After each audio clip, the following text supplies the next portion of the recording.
predicadores que de verdad se burlan de la inteligencia de la gente. Ya está. Se burlan de la inteligencia de la gente porque incluso hasta algunos, uno que me tocó escuchar ayer, yo sentía como que se estaba burlando de la gente, porque de verdad ya hemos vuelto al Señor en lugar de reconocerlo como Señor y amo, como si fuera nuestro sirviente. Dice, usted tiene el poder para que usted declare que están los cielos abiertos. Dios le dio una llave. A ver, tome su llavecita. Y todos los pastores como niños de kinder. ¿Qué tipo de oración es esa?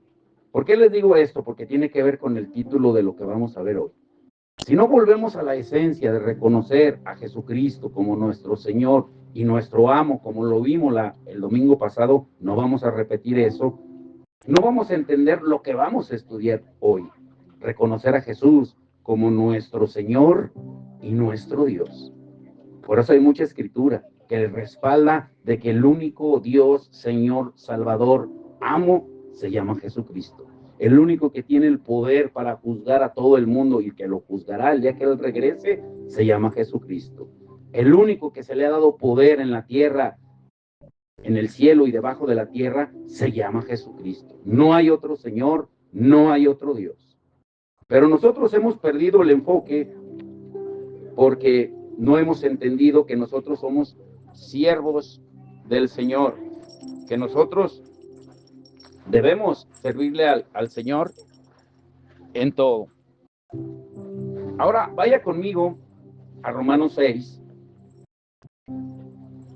Romanos 6, 15 al 22. Yo lo voy a leer esta y estén preparados para que me ayuden a leer. Hay mucha escritura el día de hoy. Tal vez algunas la leamos, algunas no, como referencia, porque son muchísimas. Muchísimas. Y como les decía la vez pasada, algunos dicen, pero ¿por qué da tanta escritura? Porque se trata de que la escritura sea la que se quede en nuestro corazón, no las palabras mías. Ahora, Romanos 6:15 dice, ¿qué pues? ¿Pecaremos porque no estamos bajo la ley, sino bajo la gracia? En ninguna manera. ¿No sabéis que si os sometéis a alguien como esclavos, subraye la palabra esclavos y cuente las veces que lo menciona? Que si os sometéis a alguien como esclavos para obedecerle, sois esclavos de aquel a quien obedecéis, sea del pecado para muerte o sea de la obediencia para justicia. Pero gracias a Dios que aunque erais esclavos del pecado, habéis obedecido de corazón a aquella forma de doctrina a la cual fuisteis entregados. Y libertados del pecado, vinisteis a ser siervos de la justicia. La palabra siervos ahí es esclavos, es doulos, como hemos estado estudiando. Hablo como humano por vuestra humana debilidad, que así como para iniquidad presentasteis vuestros miembros para servir a la inmundicia y a la iniquidad, así ahora para santificación presentad vuestros miembros para servir a la justicia. Porque cuando erais esclavos del pecado, erais libres acerca de la justicia. Dice, pero ¿qué fruto teníais de aquellas cosas de las cuales ahora os avergonzáis? Porque el fin de ellas es muerte. Y el último verso, mas ahora que habéis sido libertados del pecado y hechos siervos, esclavos de Dios, tenéis por vuestro fruto la santificación y como fin la vida eterna. Hablar de que somos esclavos de Cristo nos cuesta a la gran mayoría de creyentes, porque todos conocemos a Jesús en una sola faceta, como Salvador, pero se nos olvida que Él es nuestro amo. Nos gustan los beneficios, pero no nos gusta la obediencia. Nos gusta reconocerlo como nuestro proveedor, nuestro amante Señor, pero no como el que nos ordena. Si ustedes notaron, el denominador común en las escrituras que leímos es esclavo. Esclavo. Ahora, al principio vamos a dar muchas referencias bíblicas y ya después me van a ayudar a leer para sentar bien la base de lo que vamos a estudiar. Aquí la perspectiva de Pablo que acabamos de leer es sobre el señorío de Cristo. Queda reflejado en todas sus cartas en el Nuevo Testamento que desde el momento en que reconocemos a Jesús como Salvador, Jesús primeramente debe de ser nuestro Señor, como lo estudiamos la semana pasada. Romanos 10:9 dice que si confesáramos a Jesús como nuestro Señor y creyéramos en nuestro corazón, seremos salvos. Primeramente reconocerlo como Señor. Y no hubo dudas para Pablo de que Jesús era su amo, al punto de que estaba obligado a someterse a él en todo. Jesús es el Señor sobre cualquier otro Señor y Rey sobre cualquier otro Rey, como dice la palabra en Apocalipsis 7:14, Apocalipsis 19:16. Él es Rey de Reyes, Señor de Señores. Y dice en Hechos 10:36 que es el Señor de todos. ¿Por qué? Porque como lo dice también en Colosenses 2:9-10, en él, en Jesús, habita corporalmente toda la plenitud de la deidad, que es la cabeza de todo principado y potestad.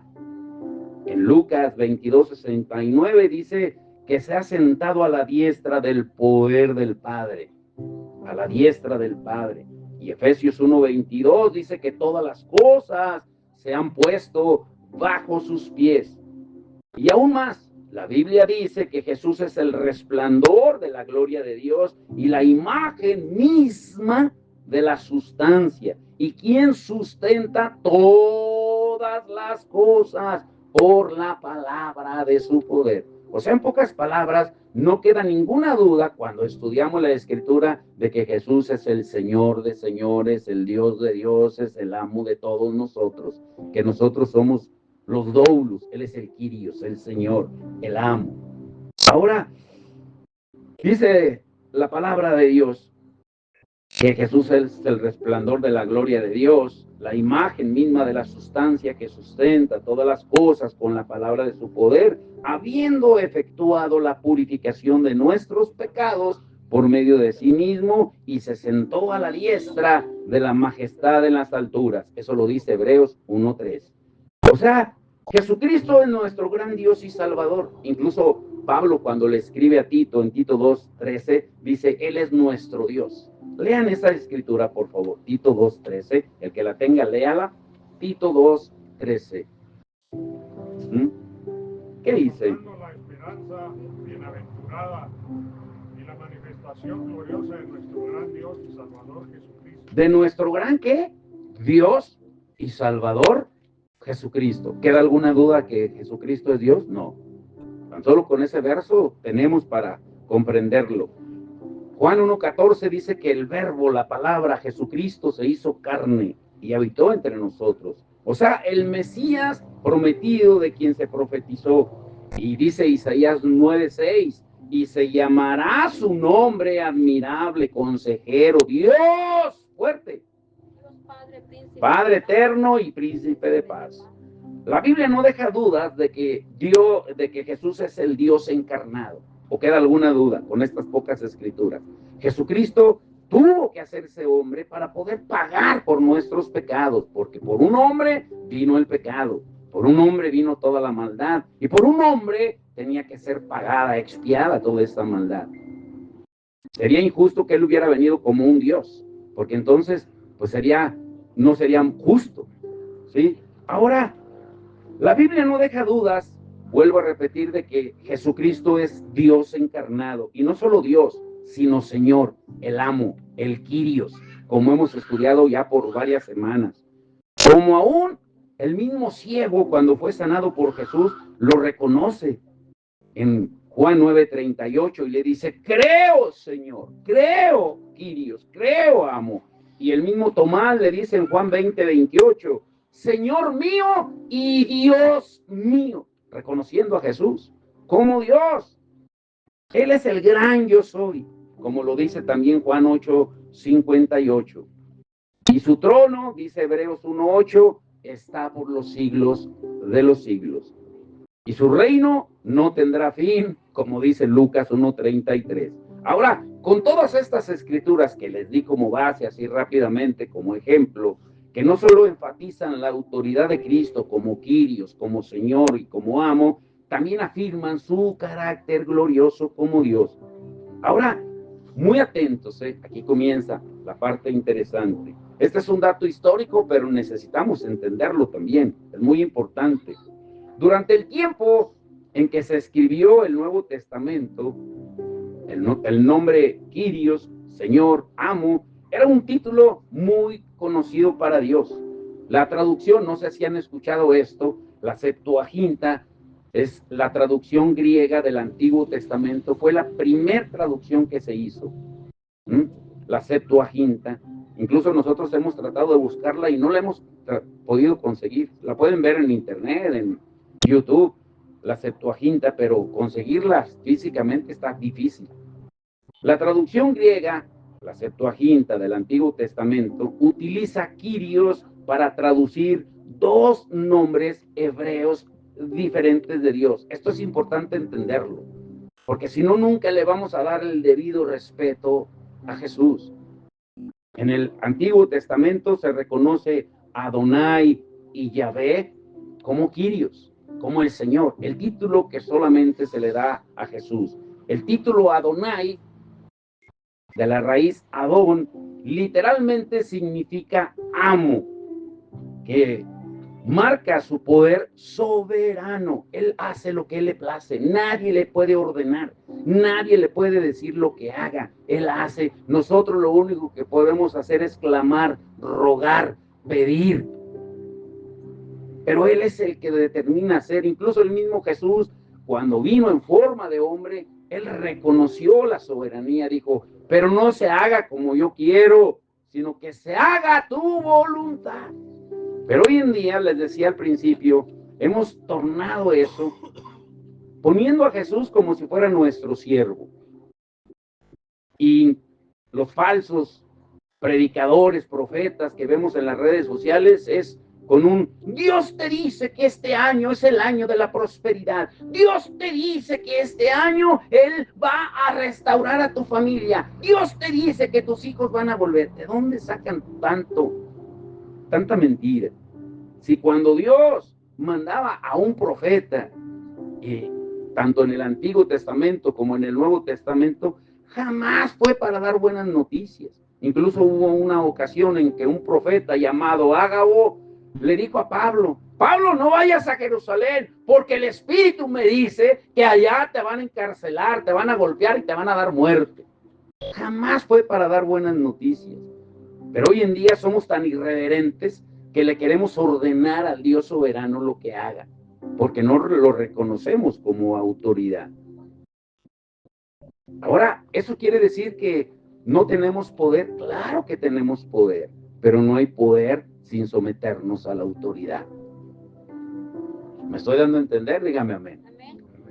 Ahora, atentos en esto. Entonces, la palabra Adonai, que viene siendo la palabra Kyrios, Adonai es en el hebreo antiguo, en el Antiguo Testamento, que significa Kyrios en griego, que es Señor, espero no confundirlos, viene de la raíz Adón, que literalmente significa amo, que marca su poder soberano y enfatiza la relación entre Dios como amo y su pueblo como esclavo. Aquí empezamos con las escrituras. A ver, Carlos, Malaquías 1:6. Ya que tienes al hermano José Luis ahí, que nos ayude también. Éxodo 27, hermano José Luis. ¿Quién más? Vamos a agarrar el corte de allá. Hermana Pati. Hermana Pati. Mateo 9:38. Luego, ¿quién más? Mayra, Mateo 11:25. Johnny, Hechos 17:24. Esa está hermosa. Armando, Mateo 4:7. Ángel, Marcos 12:11. Y Anaí, Hebreos 7:21. Ponga mucha atención en esta avalancha de escrituras que vamos a leer el día de hoy para entender que Jesucristo es el mismo de ayer, de hoy y por los siglos, y Él jamás ha cambiado, como dice Hebreos 13:8. ¿Qué dice Malaquías 1:6? hijo honra al padre y el esclavo a su señor. Si pues yo soy padre, ¿dónde está mi honra? Y si soy señor, ¿dónde está mi temor? Dice Jehová de los ejércitos a vosotros, oh sacerdotes, que menospreciáis mi nombre y decís, ¿en qué hemos menospreciado tu nombre? La palabra se predica sola. Dice, ustedes me llaman Señor, pero ¿dónde está mi honra? Lo hacen solamente de labios, como Jesús lo dijo en una ocasión. Ustedes me honran solamente de labios, pero no de corazón, porque no reconocemos su señorío. Cuando la palabra Kyrios se utiliza para traducir a Adonai en la versión Septuaginta, destaca el hecho de Dios como el liberador del pueblo de Egipto, el creador Adonai, el creador Yahvé, que ahorita lo vamos a ver. Él es soberano absoluto. En Éxodo representa la transferencia de Israel del dominio del rey de Egipto al rey de los cielos. Como leíamos en Romanos 6, 15 al 22 al principio, éramos esclavos del pecado, pero ahora hemos sido trasladados a otro reino, pero seguimos siendo esclavos, pero ahora de la justicia del Señor. Y la Septuaginta utiliza Kyrios para traducir Yahvé, el nombre del pacto de Dios. ¿Qué dice Éxodo 27, hermano José Luis? No tomarás el nombre de Jehová tu Dios en vano, porque no darán por inocente Jehová al que tomare su nombre en vano. Ahí se hizo una traducción para poder entender de Jehová, pero ustedes saben que es un tetragramatón de 4 letras que no se puede leer. Y también la Septuaginta hizo la traducción Yahvé para que se hiciera más accesible para entender, pero la esencia no cambia. La palabra raíz es Kyrios, amo, señor, dueño. Nosotros fuimos comprados a precio de sangre. Los judíos rehúsan hasta la fecha mencionar el nombre de Yahvé por miedo a tomarlo de alguna manera en vano. En sus oraciones, en sus sermones, utilizan el nombre Adonai. No sé si han visto canciones mesiánicas que, oh Adonai, que cantan Adonai. Y uno dice, ¿por qué le cantan Adonai? Pues simplemente están cantando Señor, así como nosotros. El Señor está en este lugar, Adonai está en este lugar. ¿Sí me estoy dando a entender? Necesitamos entender la esencia de las traducciones para entender la reverencia que le debemos al Señor, como Carlos leyó en Malaquías 1:6. Nunca lo vamos a honrar como Señor, y mucho menos como Padre, si no lo reconocemos como el dueño de todo, el Señor de todo, como veíamos al principio. Los judíos, hasta la fecha, vuelvo a repetirlo, temen mencionar el nombre de Yahvé por miedo a tomarlo de alguna manera en vano y utilizan a Adonai en su lugar. Cualquiera sea la explicación, el hecho es que Kyrios se utiliza en el Antiguo Testamento tanto para Adonai como para Yahvé. En el Nuevo Testamento, Kyrios se utiliza para Señor y Amo, para Jesucristo. Dígame si lo entendió. Ahora, los escritores del Nuevo Testamento, cuando escribieron las cartas del Nuevo Testamento, ellos estaban familiarizados con la función del significado de Kyrios. Pablo era un maestro de la ley. Él entendía todo el Antiguo Testamento y Pablo entendía claramente cuando él escribía Kyrios, refiriéndose al Señor. Pablo entendía lo que significaba al referirse a Dios como Kyrios, como un término también que se refería como amo, el equivalente a Adonai, a Yahvé, como la interpretación griega. Ahora, las escrituras donde Kyrios se utiliza para Adonai, les voy a pedir que en estas escrituras no diga Señor, no diga Doulos, sino diga Adonai. Y mire cómo cambia el significado, así como lo hemos hecho con otras escrituras que hemos leído y que su su raíz etimológica original es doulos, es esclavo. Aquí cámbiele y diga Adonai en lugar de Señor. Mateo 9:38, ¿a quién le tocó? ¿Qué dice? Rogad pues a Adonai de la mies que envíe obreros a su mies. Rogad pues a Adonai, a Dios, a Yahvé, el Señor de la mies. ¿Es Dios el Señor de la mies, sí o no? Todas las almas son de Él. Dice una escritura que el alma que pecare, esa morirá, porque todas las almas son de Jehová, de Yahvé, de Adonai. Por eso dice, rueguen al Señor de la mies. Yo ayer le decía a un pastor, que por cierto entramos en poquito de controversia, le decía, dígame un versículo en el Nuevo Testamento, en el Nuevo, no digo del Antiguo, porque luego todos sacan de que debemos de orar por la paz, a donde el Señor nos lleve, una escritura que está en el Antiguo Testamento, si no me equivoco, en Jeremías, rogar por la paz, a donde el Señor los llevare, a la ciudad donde el Señor los llevare. Pero le digo, mencione un versículo en el Nuevo Testamento donde Jesús diga que oremos por la paz. Al contrario, Jesús dijo en Mateo 24, del 1 al 14, las señales que vendrían antes de su venida. Y una de las más grandes es que la maldad iría en aumento, en aumento, en aumento, en aumento, en aumento. ¿Quiere decir esto que no roguemos por la paz? No. Quiere decir que debemos de rogar para que el Señor envíe obreros por las almas perdidas, como acaba de leer la hermana. Es muy fácil reunirse, hacer un evento y reunir a miles de gentes y estar clamando, gritando, ordenando, pensando que por nuestra gritería Dios nos va a oír y seguir siendo desobedientes sin salir a predicar la palabra en las calles. Yo admiro al pastor José Luis, no porque esté aquí, pero es de los pocos entendidos que andan en las calles cumpliendo el mandato que Jesús nos dejó muy claro. ¿Cuál es el mandato? Lo que Él hizo, hacer lo que Él hizo. ¿Y qué hizo Jesús? Muy sencillo. Jesús nunca se congregó en edificios, nunca invitó a un congreso de oración, un congreso de líderes, congreso de liderazgo, jamás. Dice Mateo 4, 23 y 24, que Jesucristo recorría toda Galilea, todas las aldeas, andaba caminando, ni siquiera andaba en burro ni en caballo, caminando por todas las aldeas, predicando, enseñando, orando por los enfermos y echando fuera demonios. Pero hoy pensamos que con un evento que hagamos multitudinario, que Dios va a habitar ahí. Se van a dar cuenta que no, ahorita que Jonathan lea la escritura que le tocó. ¿Qué dice Mateo 11:25? ¿A quién le tocó?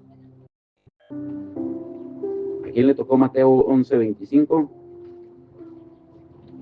A Mayra. Cuando les dé una cita, luego vayan a donde se las di, para no perder tiempo, por favor. En aquel tiempo respondió Jesús y dijo, te alabo, Padre, Adonai, del cielo y de la tierra, por escondientes estas cosas de los sabios y de los entendidos, y las revelaste a los niños. ¿Sí? Hechos 17:24. Ponga atención aquí. Esa escritura está muy reveladora. Hechos 17:24. El Dios que hizo el mundo, Adonai, que hizo el mundo, y todas las cosas que hay en él, es Señor del cielo y de la tierra, no vive en templos hechos por los hombres. no vive, esa versión está más clara, no vive en templos hechos por los hombres. La versión Reina Valera dice que no habita en templos hechos por mano de hombre. En esas escrituras se utiliza la palabra Adonai, es en el original, Kyrios, Señor. Ahora, para Yahvé, escuche esta, Mateo 4:7, ¿qué dice? Mateo 4:7. Jesús dijo, escrito está también, no tentarás a Adonai tu Dios.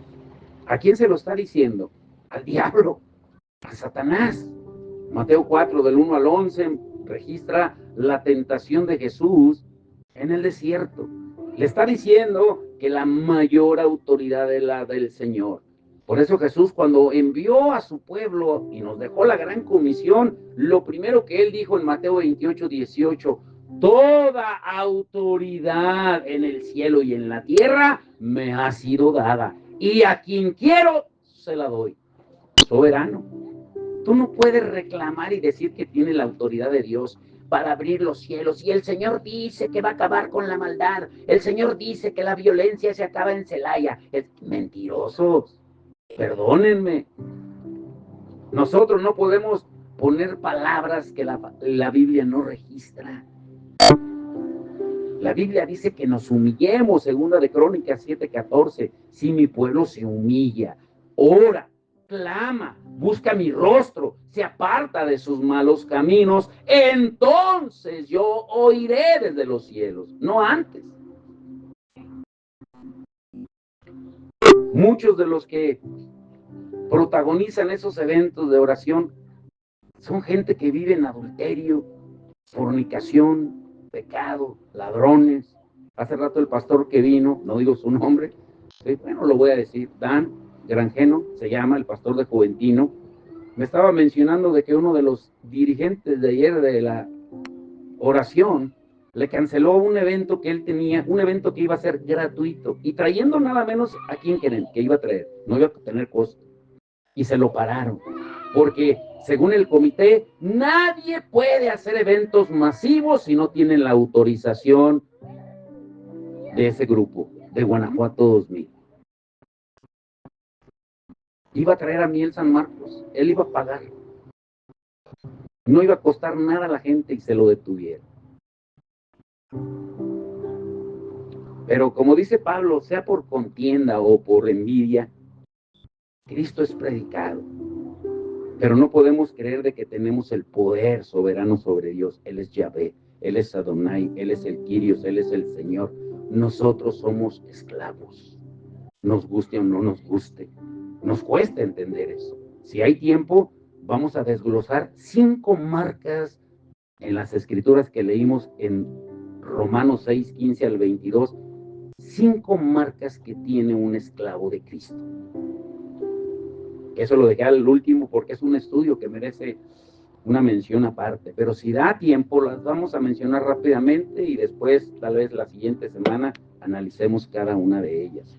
Yo estoy seguro que de esas 5 marcas que debe tener un esclavo de Cristo, en la escritura que leímos al principio de Romanos 6:15 al 22, estoy seguro que de esas 5 marcas tal vez tengamos una, tal vez 2, y párele ya.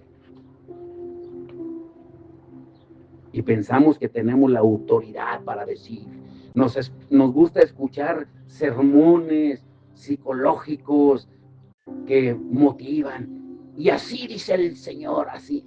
Yo no sé, y se lo digo públicamente, tengan cuidado con lo que escuchan, con lo que comparten.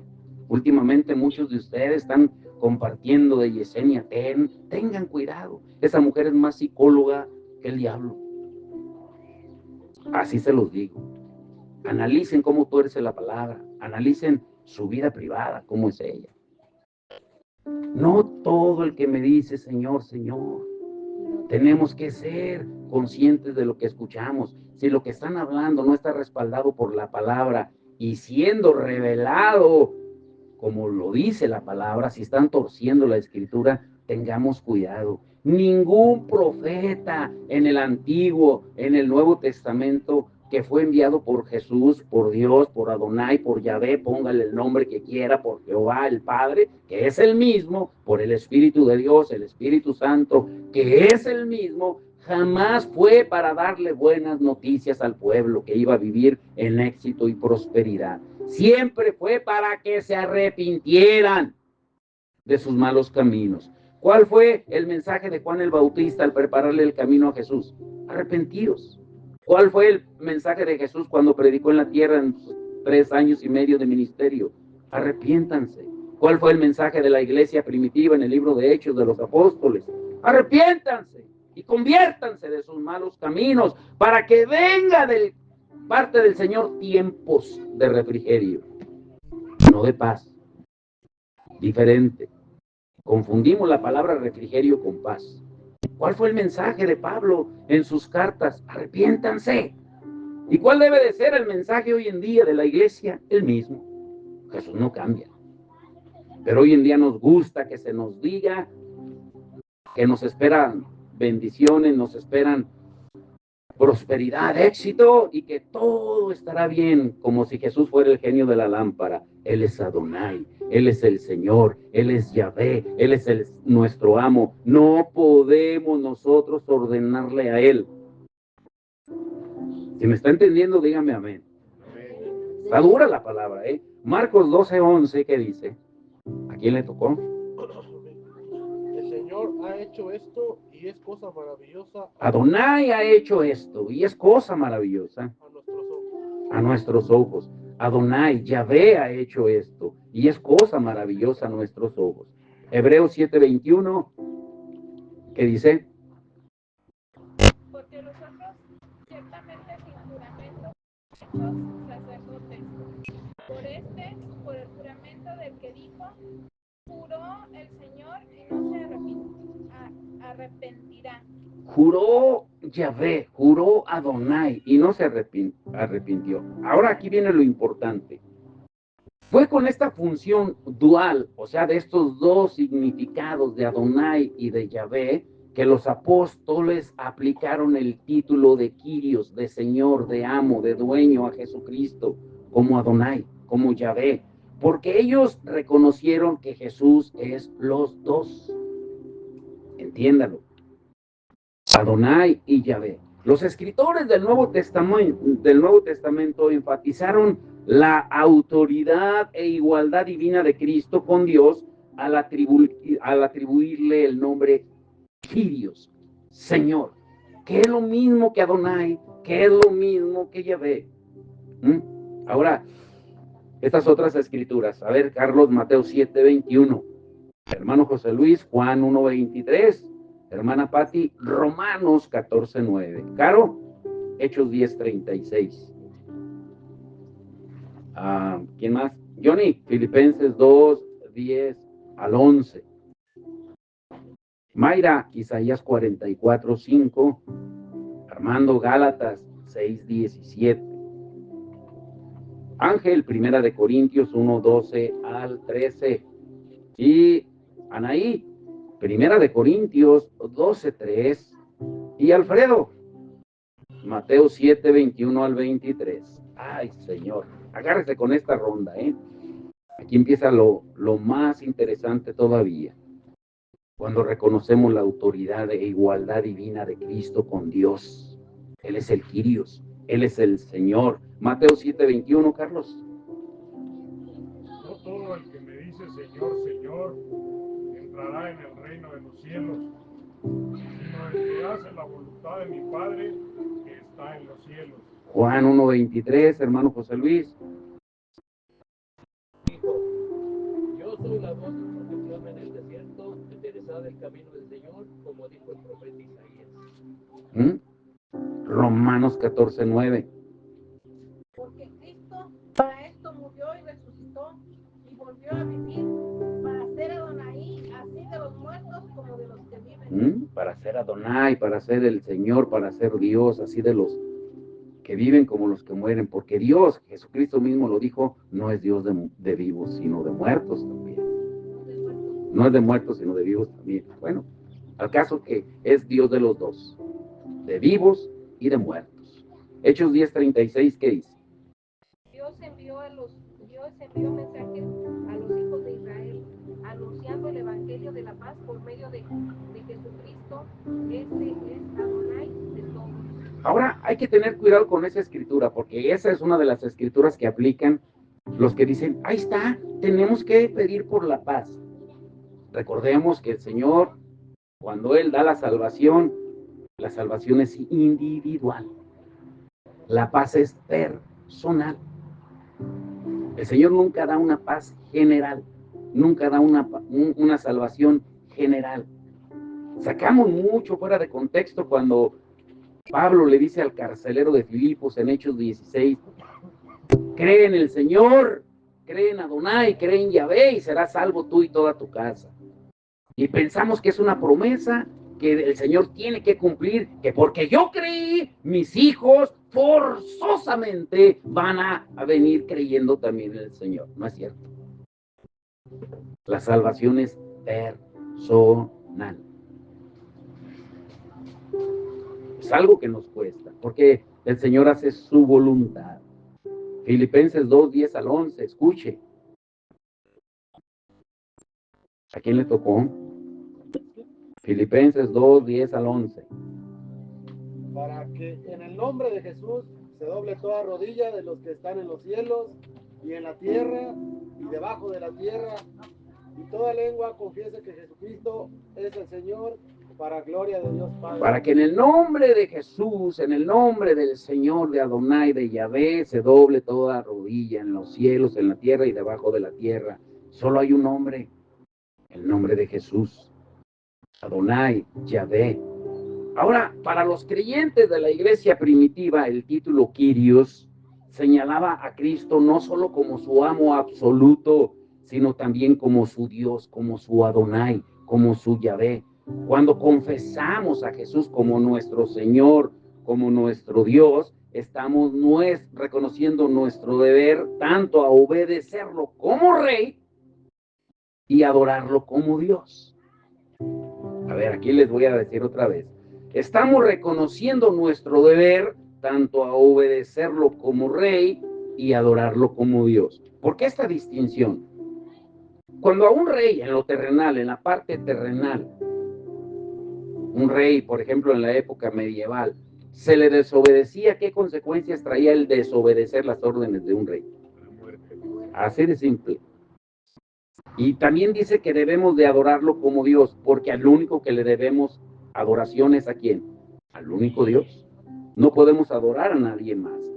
Y al hacerlo, estamos reconociendo su dualidad de Señor, de amo y como Dios. Por eso el título, Jesús nuestro Señor y nuestro Dios. De la misma manera que en el Antiguo Testamento se vieron a sí mismos como esclavos de Yahvé, de Adonai, de Jehová, tenemos que vernos nosotros mismos como esclavos de Jesucristo. Mire lo que dice Isaías 44:5. Mayra. Otra vez, cuando les dé la escritura, búsquenla luego y quédense ahí para que no la estén buscando de nuevo. A ver, alguien ayúdele a Mayra a Isaías 44:5 para agilizar.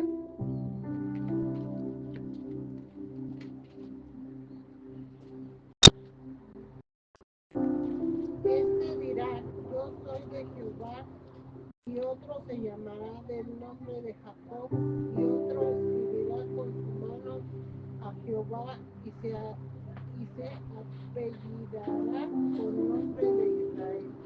Aquí esa escritura menciona algo bien importante que a veces si la leímos así, estoy seguro que ni le pusieron atención de lo que dice. Dice que escribían en sus manos la frase de Yahvé, de Jehová en sus manos, para indicar que eran esclavos. Por eso Pablo dice en Gálatas 6:17, escuche lo que dice, Gálatas 6:17. De aquí en adelante nadie me causará molestia, porque yo traigo en mi cuerpo las marcas del Señor Jesús. Yo llevo en mi cuerpo las marcas del Señor Jesús. ¿Cuáles marcas? Marcas de clavos de la crucifixión, no. Las marcas, la marca, el sello del Espíritu Santo. Nosotros cuando fuimos redimidos, cuando fuimos comprados, fuimos sellados.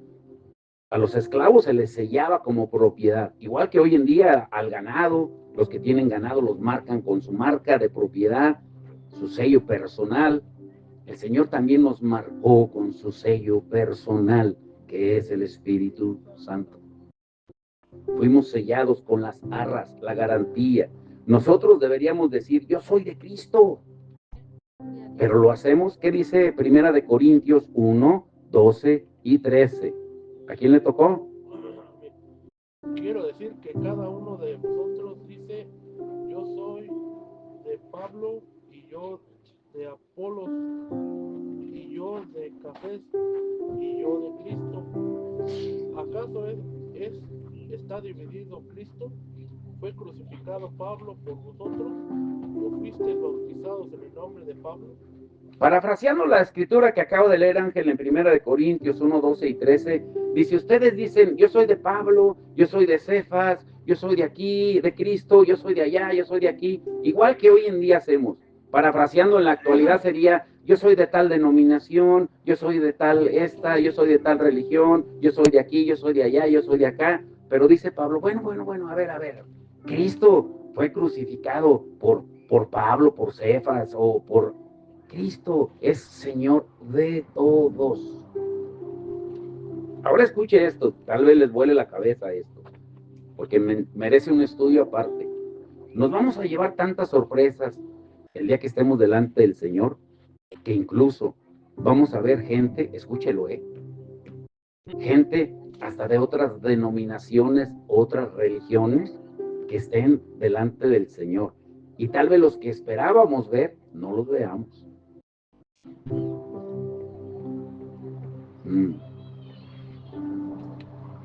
Mire, ¿qué dice Primera de Corintios 12:3? Aquí empieza lo bueno. Primera de Corintios 12:3. ¿A quién le tocó? Por tanto, os hago saber que nadie que hable por el Espíritu de Dios llama anatema a Jesús, y nadie que pueda llamar a Jesús Señor, sino por el Espíritu Santo. Aquí el apóstol Pablo hace una asombrosa afirmación, si lo escucharon bien. Nadie puede llamar a Jesús Señor, Kyrios, Adonai, Yahvé, sino por el Espíritu Santo. ¿Por qué a un testigo de Jehová le cuesta reconocer a Jesús como Señor, como Adonai, como Yahvé? Porque ellos separan al Padre del Hijo. Incluso dicen que Jesús es un ángel creado. Porque no reconocemos que solamente a través del sello que ya el Señor nos puso a los que hemos creído, a través del Espíritu Santo, nadie de nosotros podemos honrar y adorar a Jesús, mucho menos llamarlo Señor, amo, Kyrios, sino por el Espíritu Santo. Hay muchos que le dan honra de labios al señorío de Cristo, pero nunca han experimentado el trabajo vivificador del Espíritu Santo. Jesús fue muy claro. Escuche lo que dice en Mateo 7, 21 y 23. ¿Qué dice, Alfredo? No todo el que me dice Adonai, Adonai, entrará en el reino de los cielos, sino el que hace la voluntad de mi Padre que está en los cielos. Muchos me dirán en aquel día, Adonai, Adonai, no profetizaremos en tu nombre. No profetizamos en tu nombre. No profetizamos en tu nombre, y en tu nombre echamos fuera demonios, y en tu nombre hicimos muchos milagros. Entonces les declararé, nunca os conocí, apartaos de mí, hacedores de maldad. Aquí la Escritura claramente nos dice que debemos reconocer el señorío de Cristo, pero también la disposición a obedecerlo como amo, pero también a adorarlo como Dios. Lo diré otra vez. Debemos reconocer la disposición a obedecerlo como amo, pero también adorarlo como Dios. Porque hay muchos que trabajan para el Señor, hacen cosas en el nombre de Cristo, como él mismo lo acaba de mencionar ahí en la escritura que leyó Alfredo, pero pocos lo adoran como Jesús. ¿Han escuchado a un testigo de Jehová que adore a Jesús? ¿Lo han escuchado? Que le cante a Jesús, que adore a Jesús. Lo menciona, pero no todo el que me dice Señor, Señor, lo reconoces como Dios. Esto es más importante y más profundo de lo que pensamos. Esto solo puede ocurrir con un corazón transformado por Dios, por lo cual una conversión verdadera siempre va a implicar una confesión sincera de que Jesús es el Señor. Y nadie puede llamar a Jesús Señor si no es a través de él. Así de simple. Porque ¿a qué vino el Espíritu Santo? A ver, antes de leer la otra ronda de escrituras. ¿A qué vino el Espíritu Santo? Su misión principal del Espíritu Santo, ¿alguien me la puede decir? La misión principal del Espíritu Santo. Muchos dicen, Hechos 1:8, porque cuando Él venga nos dará poder. Sí, pero esa no es la función principal. Esa es consecuencia de lo primero. Nunca se les olvide. ¿Alguien lea Juan 16:14? Juan 16:14, léanlo, el que lo tenga, antes de darle la otra ronda de escrituras.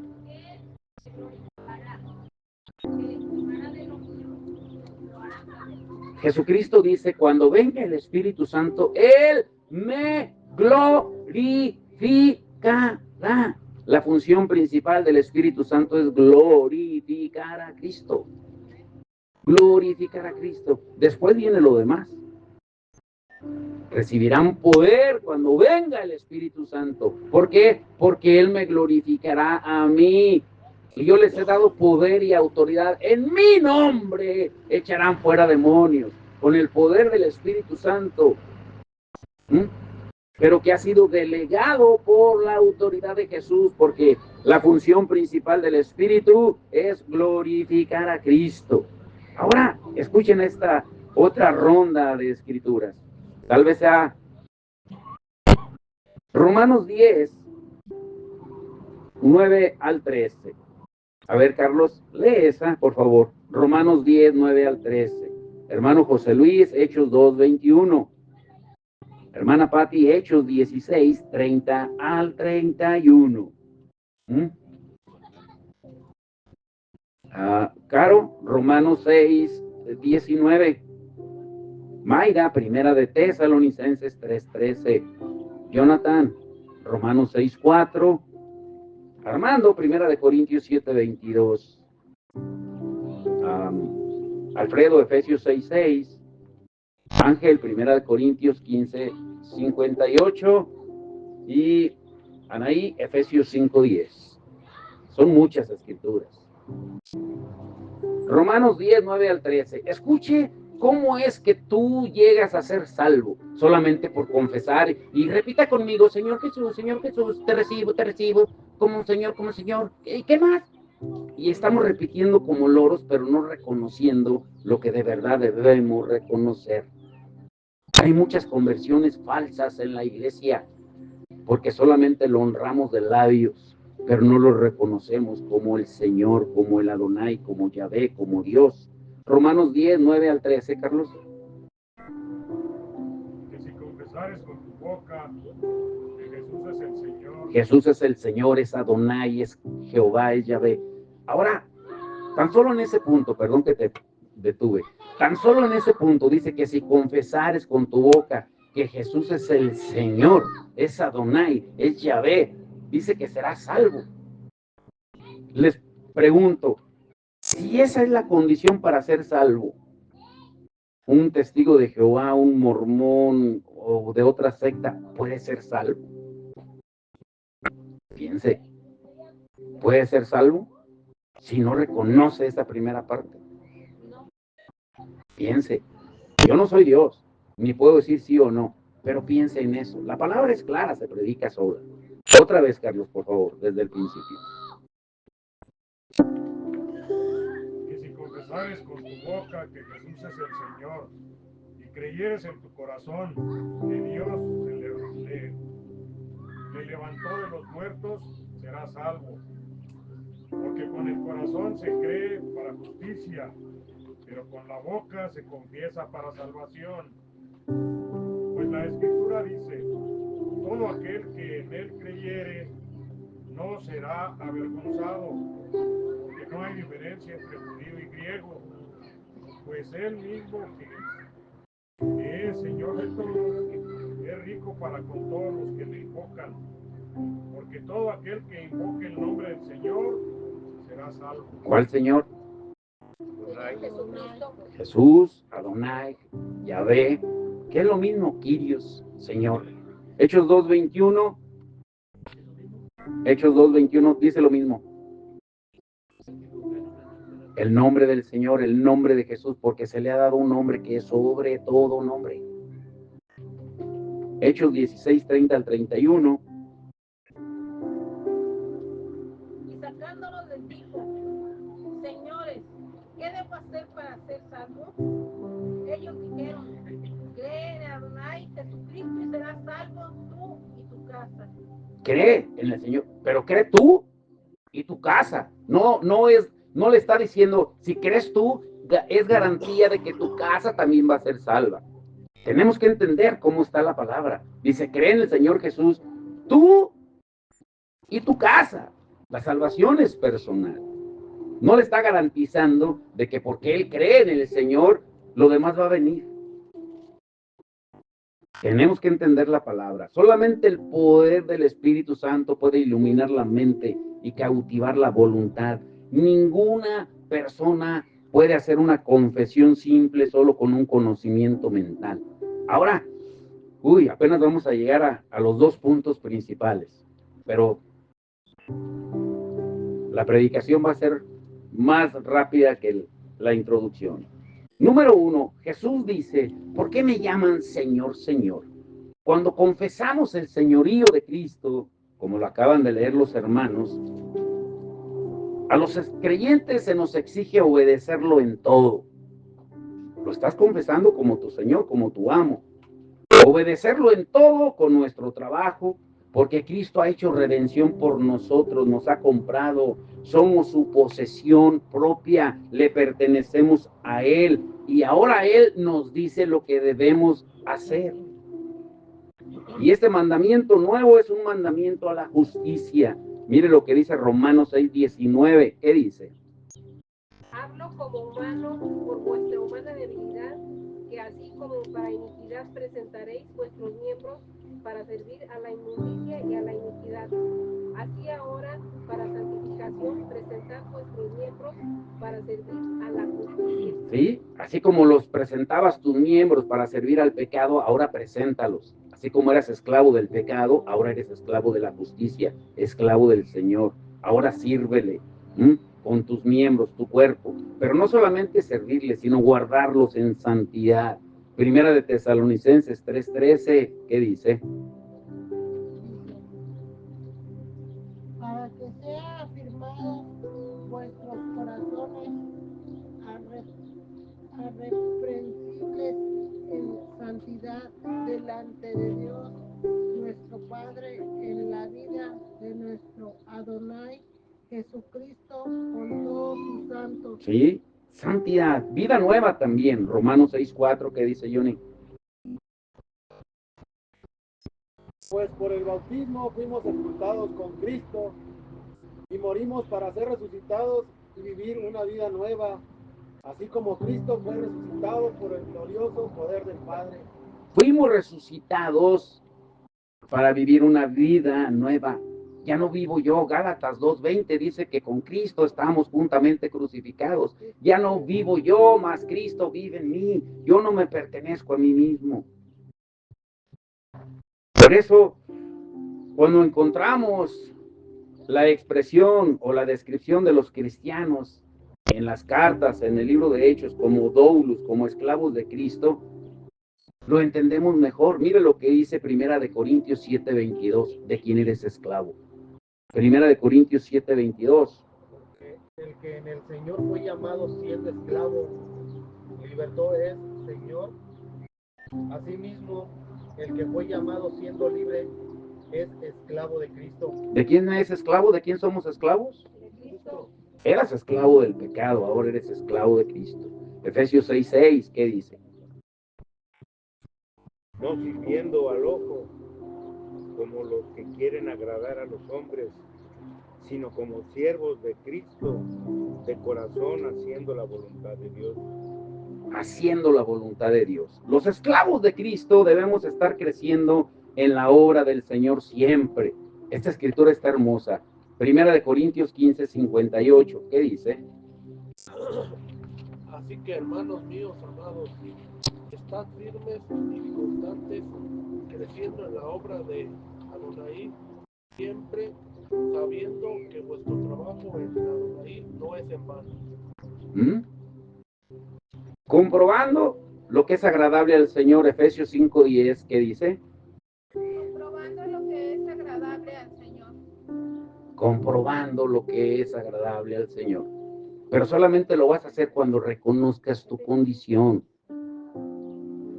Y siempre buscando cuál es la voluntad del Señor, como dice Efesios 5:17. Ahora solamente le voy a dar las referencias. Pero Pablo le escribe a Tito y le dice que debemos ser un pueblo celoso de buenas obras. En Tito 2:14, obedeciendo la palabra de Dios, como dice Santiago 1:21 al 25, no solamente oidores, sino hacedores de la palabra. O como lo dice también Pedro en Primera de Pedro 2:9. O sea, debemos comprender las implicaciones éticas, lo que implica ser esclavo de Cristo, conociendo lo que Pedro dice en Primera de Pedro 3:12, que los ojos del Señor están sobre los justos y sus oídos atentos a sus oraciones, pero el rostro del Señor está contra aquellos que hacen el mal. Así declara en la palabra. ¿Se dan cuenta aquí lo que está diciendo? Se refiere a servir o a seguir una vida de santidad, anhelando ser adecuados para el servicio del amo, como dice Romanos 2:11, Colosenses 2:6, Primera de Pedro 1:16, y como dice Segunda de Timoteo 2:19 al 22, como esclavos de la justicia. Somos deudores, dice la palabra en Romanos 8:12, siervos de justicia, como lo leímos también, Romanos 6:18. Debemos honrar a Dios en la manera en cómo vivimos. No solamente viniendo a la iglesia, sino en la manera en cómo vivimos, aunque para todos los que pertenecemos a Cristo, la motivación a obedecer es mucho más profunda que un solo deber. No se trata solamente de decir, como Jesús lo dijo en Mateo 7:21 al 23, no todo el que me dice es el Señor, Señor, porque en aquel día muchos me dirán, en tu nombre hicimos, en tu nombre, en tu nombre, en tu nombre. Y no dice que lo hayan hecho mal, simplemente lo hacían solamente por hacer, por tratar de ganar indulgencias. Jesús dijo claramente en Juan 14:15, aquí viene la parte, si no entendieron todo lo demás, como siempre les digo, entiendan esto último. ¿Cuál es la mayor característica de un esclavo? En Juan 14:15, Jesús dijo, si me aman, guarden mis mandamientos. Y más adelante en Juan 14:23, el que ama mi palabra, guardará. El que me ama mi palabra, guardará. Y el apóstol Juan repitió las mismas palabras de Jesús en Primera de Juan 5:3. Pues este es el amor de Dios, que guardemos sus mandamientos. Y sus mandamientos no son gravosos. ¿Y por qué si no son gravosos? Porque no los obedecemos. ¿Cuál es la gran comisión? El gran mandamiento. De que vayamos y prediquemos en todo lugar, que salgamos de la comodidad de las cuatro paredes, que vayamos por las calles, las comunidades, siguiendo el ejemplo de Jesús. ¿La iglesia lo hace? No, ya nos enfocamos en servicios encerrados, pero no salimos en realidad, porque no lo amamos de verdad, lo decimos. Es muy fácil adorar cómodamente en una iglesia, con sillas cómodas, en eventos multitudinarios, con un buen sonido, pero adóralo allá. En los centros de rehabilitación, como va el hermano José Luis, con aquella gente que está cautiva. En los hospitales, como lo hacen muchos de ustedes que van. Allá es la verdadera adoración. No solamente decir que lo amamos a Él, sino amar al prójimo. Un verdadero esclavo se caracteriza por la obediencia. Esa obediencia se refleja en amor, pues este es el amor de Dios, que guardemos sus mandamientos, y sus mandamientos no son gravosos. Y en segunda de Juan, el verso 6 dice, y este es el amor, que andemos según sus mandamientos. Tan solo, a ver si me entienden esto, ya para ir concluyendo. Solo imaginen en el tiempo de Jesús a un esclavo orando de la manera que ahora la iglesia ora, pidiendo éxito, prosperidad, bendición, todo, como lo hacemos hoy. ¿Qué le hubiera sucedido a ese esclavo si su amo lo escucha orar de esa manera tan irreverente como lo hacemos hoy? ¿Qué le hubiera sucedido? Un esclavo en ese tiempo estaba con la autoridad para exigirle al amo lo que quería, para decretar, para declarar, para, como lo hacemos hoy, y decreta, declara. Por favor. Los creyentes genuinos se caracterizan por un amor profundo a Cristo, y ese amor se manifiesta inevitablemente en obediencia, como lo dice Primera de Corintios 8:3, Efesios 6:24, Primera de Pedro 1:8, Marcos 12:30, Juan 21:15 al 17 y Primera de Juan 2:13. En contraste, aquellos que no aman al Señor, ya sea por lo que dicen o por cómo viven, evidencian, muestran el hecho de que no pertenecen al Señor, como lo dice Primera de Corintios 16:22, Juan 8:42 y Romanos 8:9. Todo aquel que no tiene el Espíritu de Dios, el Espíritu de Cristo, no le pertenece a Él, porque no le obedece. Jesucristo dijo, si ustedes me obedecen, mi Padre y yo vendremos y haremos morada en ustedes. Segundo y último punto, ya para concluir. ¿Cuál debe ser la respuesta apropiada al señorío de Cristo? ¿Cuál debe ser nuestra respuesta al reconocer, al saber que Jesús no solamente es nuestro Señor y amo, sino es nuestro Señor y Dios? Pues una sumisión sincera, la obediencia amorosa, la adoración apasionada. Aquellos que aceptan verbalmente su deidad, o sea, lo reconocen como Dios, pero siguen viviendo en patrones de desobediencia, a ellos aplica lo que dice Jesús en Lucas 6:46. ¿Por qué me llaman Señor, Señor? ¿Por qué me llaman amo? ¿Por qué me llaman Adonai? ¿Por qué me llaman Yahvé y no hacen lo que yo digo? ¿Por qué? La advertencia a las multitudes al final del Sermón del Monte aplica para todos nosotros. ¿Cuál es esa advertencia? Lo que leyó Carlos en Mateo 7:21 al 23. No todo el que me dice Señor, Señor entrará en el reino de los cielos, sino el que hace la voluntad de mi Padre. ¿Cuál es su voluntad? Pues que hagamos lo que Él dice. Jesucristo, ¿a qué vino? Vino a buscar y salvar lo que se había perdido. Lucas 19:10. Vino a deshacer las obras del diablo. Primera de Juan 3:8. ¿Tú lo estás haciendo? ¿Cómo se cumple eso? Haciendo lo que Jesús dice en Mateo 4:23 y 24. Yendo a todo lugar, enseñando, predicando, orando por los enfermos y echando fuera demonios con el poder y la autoridad del Señor y con la guianza del Espíritu Santo. Ahora llévense esto en su corazón y su espíritu. Claramente, no todos los que afirman conocer al Señor de verdad realmente lo conocen. Primera de Juan 4:8 es una escritura de peso. Primera de Juan 4:8, nunca se les olvide. ¿Alguien la lee, por favor? La penúltima. Primera de Juan 4:8. No ama, no ha conocido a Dios, porque Dios es amor. El que no ama no ha conocido a Dios. Señor, yo te amo, yo te amo. Jesucristo dijo en Mateo 22:37 al 40 que el primer grande mandamiento es amarlo a Él y amar al prójimo. Dice, el segundo es semejante, es igualito. Amar a Dios y amar al prójimo. En la iglesia es muy fácil decir que amamos a Dios, cómodos, encerrados, buen sonido, ¿sí? Pero cuando estamos hacia la intemperie como nosotros, no, hoy no voy, está haciendo frío, está haciendo aire, es que ahí, es que acá, no, hoy no voy, esto. Estamos desobedeciendo. Hebreos 10:25 y 26 dice que cuando no nos congregamos estamos pecando voluntariamente. Y nos decimos ser ¿Esclavos de Dios? No, hombre, no.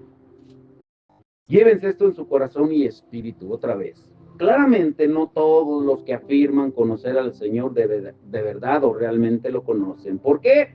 Porque aquellos que de veras o de verdad son de Cristo, dice que han crucificado la carne con sus pasiones y deseos, como dice Gálatas 5:24.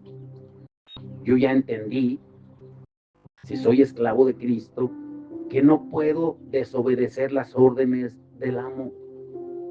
Y si el amo dice que no debo dejar de congregarme, debo de obedecerlo. Vuelvo a repetirles qué le sucedía a un esclavo desobediente en los tiempos de Jesús. ¿Qué le sucedía? Pero como nosotros no tenemos consecuencias inmediatas, hacemos lo que nos da la gana. Seguimos nuestras pasiones, nuestros deseos. ¿Mm? Un cristiano de verdad que reconoce que es doulos, esclavo de Cristo, ha crucificado la carne con sus pasiones y deseos y ahora anda en el Espíritu, y lo que lo caracteriza es un deseo, una pasión creciente de obedecer la palabra de Dios, como Jesús lo dijo en Juan 8:31. Si ustedes permanecen en mi palabra, serán verdaderamente mis discípulos. Fíjese lo que dice. Si ustedes permanecen en mi palabra, serán verdaderamente mis discípulos. Ah, caray. Entonces hay discípulos falsos. Sí. Así como hay adoradores falsos. Dice la palabra en Juan 4:23 y 24 que el Padre está buscando verdaderos adoradores, verdaderos obedientes, verdaderos esclavos. No todo el que me dice Señor, Señor. ¿Por qué me llaman Señor, Señor y no hacen lo que yo digo? Jesucristo dijo en Lucas 6:44 que cada árbol se conoce por su fruto. No solo se trata de creer.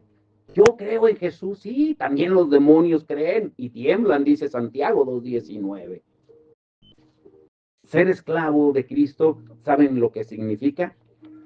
¿Qué significa para ti ser esclavo de Cristo? Con esta termino. ¿Qué significa para ti ser esclavo de Cristo? Ser obedientes. Ser obedientes, sí. Ya lo dijimos todo el sermón de hoy, pero ¿en qué se resume? En un solo versículo. En un solo versículo. Lo que complacía al esclavo en el Antiguo Testamento, en el Nuevo Testamento, en el tiempo de la esclavitud, aún en la esclavitud no bíblica, sino en la esclavitud que existió en el mundo, era una sola razón. Los esclavos estaban dispuestos a darlo todo por el amo, por complacer al amo. Ahora, ¿qué versículo podemos aplicar a nuestra vida para decir, yo soy un verdadero esclavo de Cristo? No solamente es decir, con Cristo estoy juntamente crucificado, porque te crucificas el domingo y toda la semana caminas debajo de la cruz, te bajaste de la cruz. Y viene el domingo y otra vez te subes, con Cristo estoy juntamente crucificado, ya no vivo yo. Sales de la iglesia y otra vez te bajas de la cruz. Eso no es. Un solo versículo, nunca se les olvide. Este versículo yo lo he puesto ahora que mi papá está enfermo, en silla de ruedas, ya no puede caminar, su cuerpo ya no le responde. El doctor le hicieron, no sé si vieron la publicación, lo metieron al tubo, le hicieron un MRI, una resonancia magnética se llama, en el tubo y todo, y el doctor dijo, otra caída de su padre, así lo dijo. Su padre queda cuadrapléjico, no vuelve a caminar ni a mover sus manos. Hay que cuidarlo con pincitas. Pero él quiere estar en la cama, no. Él quiere seguir predicando, ahora lo llevan, lo traen, gracias a Dios, los del centro de rehabilitación, lo ponen a predicar sentado, pero su cuerpo está cansado, su cuerpo ya no le responde, pero su voz sigue activa. ¿Y saben cuál es su versículo favorito? Que debería de ser el de todos, no solamente por ser mi padre, que debería de caracterizarnos como verdaderos esclavos de Cristo. Pónganse de pie, Filipenses 1:21, ¿lo leemos todos?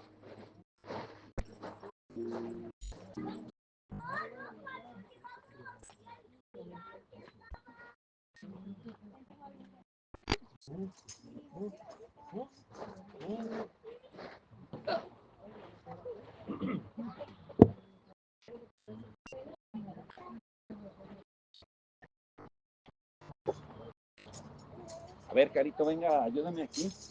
Préndeme ahí para que vean. Filipenses 1:21. El versículo que nos debería de caracterizar a los que nos decimos ser esclavos de Cristo. Pónganse de pie. ¿Qué dice Filipenses 1:21? A ver, lo leemos. A la cuenta de 3. 1, 2 y 3. Porque para mí el vivir es Cristo y el morir es ganancia. Para mí el vivir es Cristo y el morir es ganancia.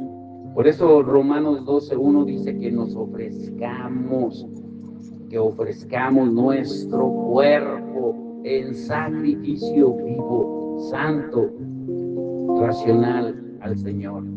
Esa es la verdadera adoración, estar dispuestos a darlo todo por Él. Tú darás el fuego, yo el sacrificio. Tú darás el fuego, yo el sacrificio. Levanta las manos y dígale: Señor, para mí el vivir es Cristo y el morir es ganancia, pero puedo, Señor, desde ahora ofrecerme en sacrificio vivo, porque ya no es con animales, Señor, ahora soy yo el sacrificio, y tú darás el fuego, Señor, para consumir todo aquello que no te agrada, Señor. Tú darás el fuego, yo el sacrificio.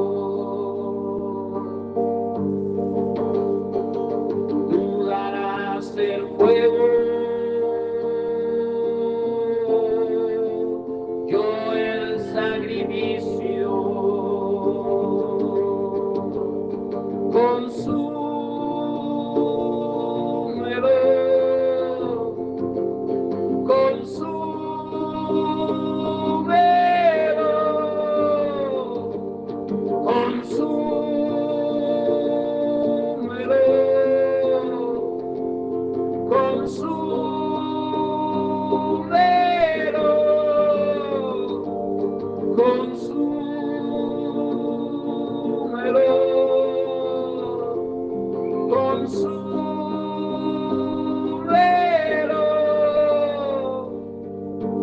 tú darás el fuego, yo el sacrificio.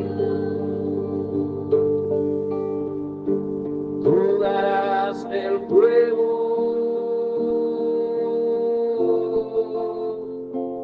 yo el sacrificio.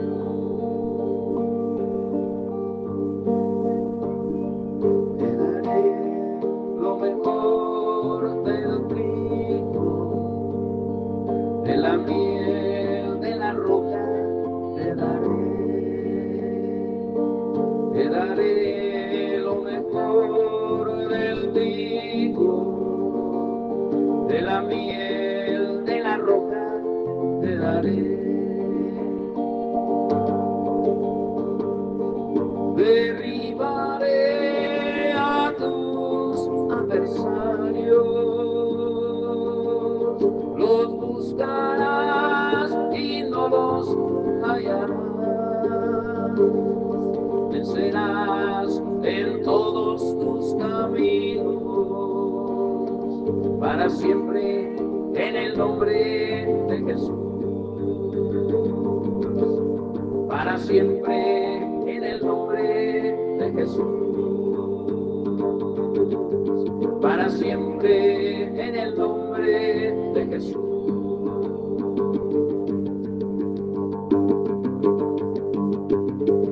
Y vamos a llevarnos esto en el corazón, lo que el Señor sí promete. Él no promete paz, prosperidad, éxito. Lo que Él promete es lo que Él dice en el Salmo 22:3, en Mateo 18:20. En medio de la alabanza, en medio de la adoración, Jesús prometió habitar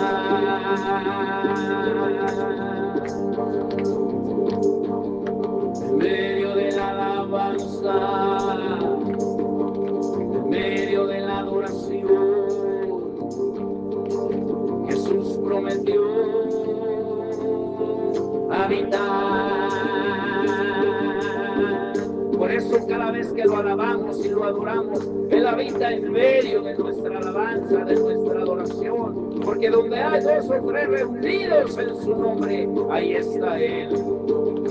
En medio de la alabanza, en medio de la adoración,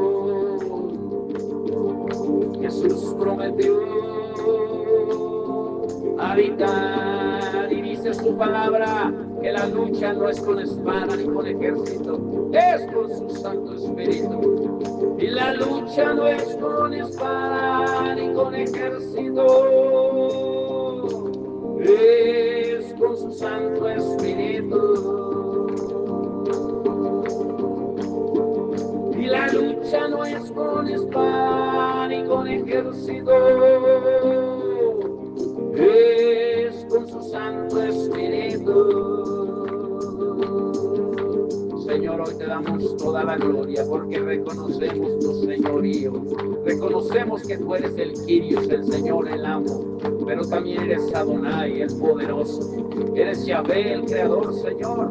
Eres Dios, que tomó forma de hombre, se humilló a sí mismo para venir a buscar y salvar lo que se había perdido y para deshacer las obras del diablo, Señor. Y ahora nosotros somos tus esclavos por amor, por obediencia, porque te amamos, Señor, porque sabemos que un día estaremos en la eternidad contigo, Señor, y que tenemos el poder de tu Espíritu Santo para llevar a cabo la obra que tú nos encomendaste, porque el que te ama guarda tus mandamientos y obedece tu palabra, Señor. Que hoy tú pongas de nuevo, Señor, en cada uno y que podamos predicar de tu palabra en todo lugar. Te damos toda la gloria y toda la honra en el nombre que es sobre todo nombre, Señor, y recordamos la promesa que tú nos haces tanto en el Antiguo como en el Nuevo Testamento, Señor, el poder que tiene la alabanza porque tú lo prometiste. En medio de la alabanza, en medio de la adoración, Jesús prometió habitar.